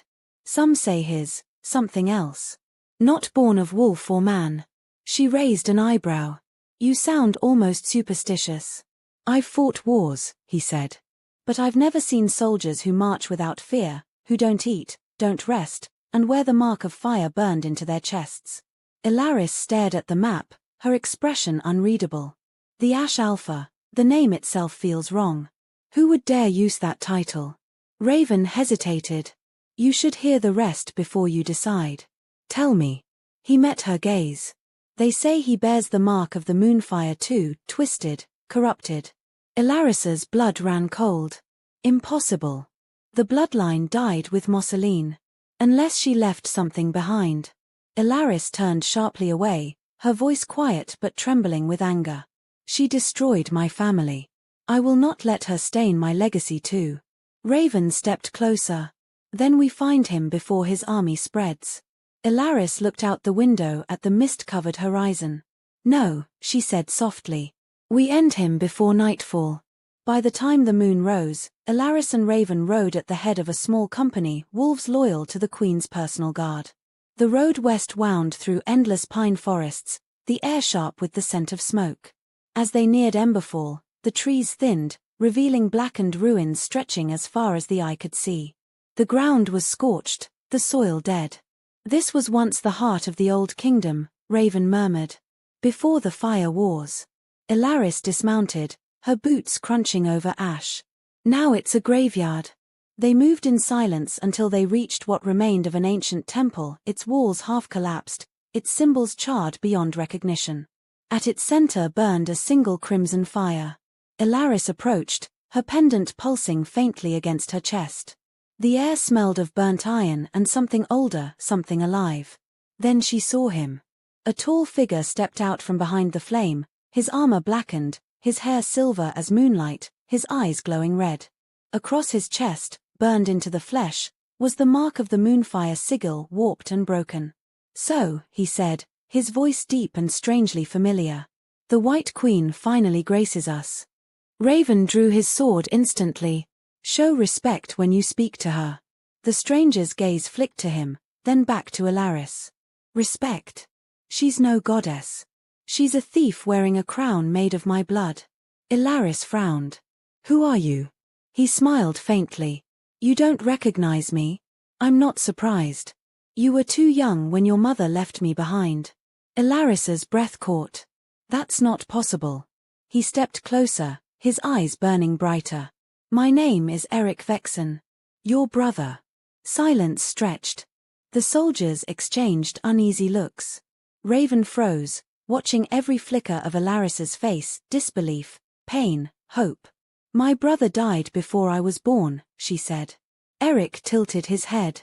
That's what Mosseline told the world. She kept me hidden, a weapon in her service. I was her first experiment in binding moonfire to flesh. You were her second. Ilaris shook her head.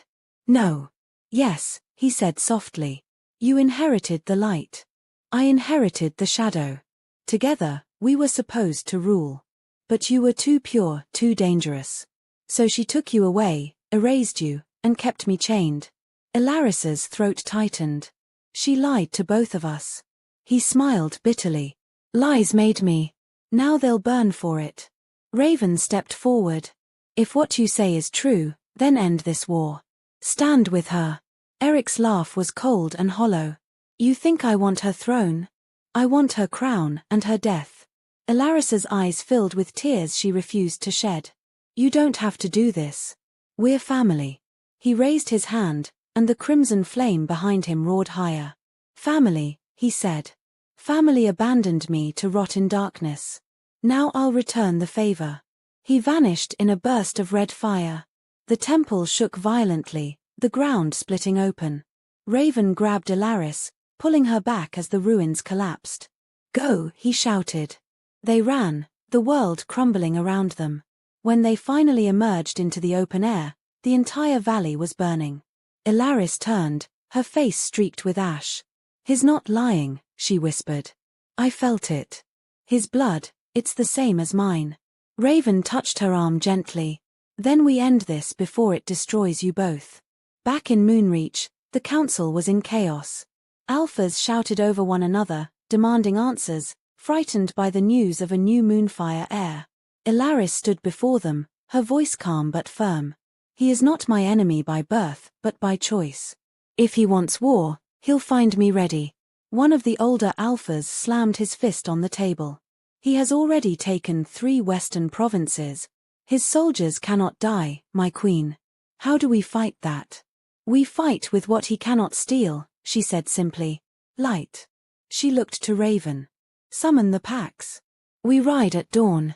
That night, she couldn't sleep. The castle was silent, the world outside covered in a thin veil of mist.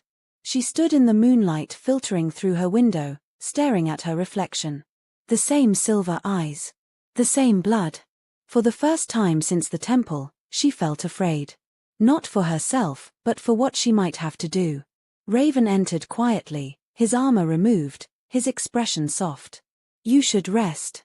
"I can't," she whispered. He came to stand beside her. "You're thinking of him." Ilaris nodded. "He's my brother, Raven. I should save him, not kill him." He hesitated. Sometimes saving someone means stopping them. She looked at him, pain flickering across her face. "And if it costs me my soul? Then I'll carry it for you," he said quietly. The words hung between them, heavy, honest, final. The army of the White Queen rode into Emberfall at dawn. The smoke from Eric's fires rose into the pale sky, darkening the sun. Wolves marched in perfect formation, banners snapping in the wind. At the front rode Ilaris and Raven, side by side. Her armor gleamed silver and white, engraved with runes that glowed faintly beneath the sunlight. His was black, trimmed with steel, shadow beside flame. The battlefield stretched before them, hills of ash, rivers of molten rock, and in the center, a throne of black stone where Eric sat waiting. When he saw them, he rose, spreading his arms wide. "You brought an army," he called. "Good. I brought the end of the world." He raised his hand. From the cracks in the ground poured soldiers made of molten fire, twisted wolves, their eyes glowing red. Raven drew his sword. "Here we go." "Hold the line," Ilaris ordered, her voice ringing out like steel. The armies clashed. Fire met moonlight. Wolves of silver fought beasts of ash. The sky itself turned red. Ilaris moved through the chaos, her power blazing. Every movement sent shockwaves through the ground, her white fire cutting through the enemy ranks. Raven fought beside her, matching her strike for strike, their bond glowing like a tether between them. Then she saw him, Eric, standing atop the black throne, watching her. She climbed the burning hill, the air thick with smoke. "Eric," she shouted. "Stop this madness." He smiled, raising his blade. "Madness? No, sister. This is freedom." Their swords met with a burst of light. The impact shook the ground. Sparks flew, their blades locking again and again. Each strike mirrored the other, perfect in form, twin heirs of the same fire. "You could have ruled beside me," he roared. "And become what?" "Another tyrant," she spat. "I'd rather die." "Then die." His blade flared red, slashing across her shoulder. She stumbled back, pain searing her body. He advanced, faster, stronger, his rage feeding his strength. Raven saw her fall and charged toward them, but Eric's soldiers blocked his path. Ilaris forced herself up, blood staining her armor. "You don't have to do this," she whispered. "You were never my enemy." Eric hesitated for a single heartbeat, enough for her to see the flicker of conflict in his eyes.